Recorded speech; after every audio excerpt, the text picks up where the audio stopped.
So far, I haven't given any of the bosses the coveted S tier. I've given it a lot of thought, and S tier bosses should be ones that can be put directly into Nightreign with minimal changing. Ones where if they were put into the game without any edits would still be exactly as good or better than they are in the base game. Ones that if they were to be put in the game would be appropriately challenging, memorable, and would fit Nightreign and its themes in all aspects. And if I'm going to be honest, Manus, Father of the Abyss, is the boss I've been thinking the most of out of all of the Dark Souls 1 bosses. So first things first, who's Manus? The Father of the Abyss is the final boss of the first and only DLC in Dark Souls 1. It shows the story of what happened to Artorias, who is a character hinted at heavily in the game's lore.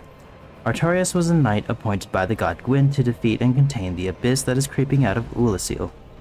Manus, Father of the Abyss, is the reason Ulasil is being overtaken by the Abyss, and is responsible for corrupting Artorias and would have corrupted Sif too, if she wasn't saved by Alvina and Artorias. Which means lore-wise, Manus really aligns with Nightreign with its ever-encroaching night. Combat-wise, Manus would also work extremely well with minimal tweaking.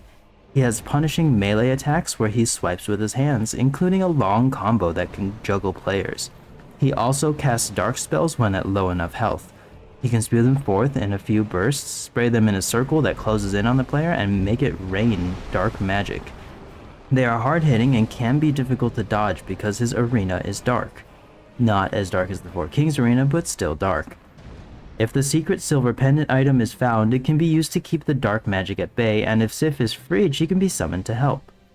What sets him apart from A-tier bosses is his aggression, speed, range, and variety of attacks. He's challenging for melee characters with his arm attacks and challenging for ranged characters with his magic attacks. He has the speed and aggression to not be a pushover in Nightreign, and while the silver pendant makes avoiding the dark damage easier, the Nightfarers can make do without it because they have faster, more accurate movement than the Chosen Undead. I've been most looking forward to covering this boss because I believe Manus, Father of the Abyss, is the perfect candidate for Nightreign.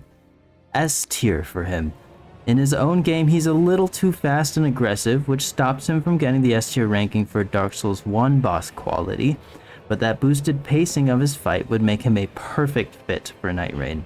If they ported him exactly how he is in Dark Souls 1, he would make the perfect Knight 2 and or field boss, and I'm honestly surprised they chose Centipede Demon and Gaping Dragon to a lesser extent over Manus, Father of the Abyss.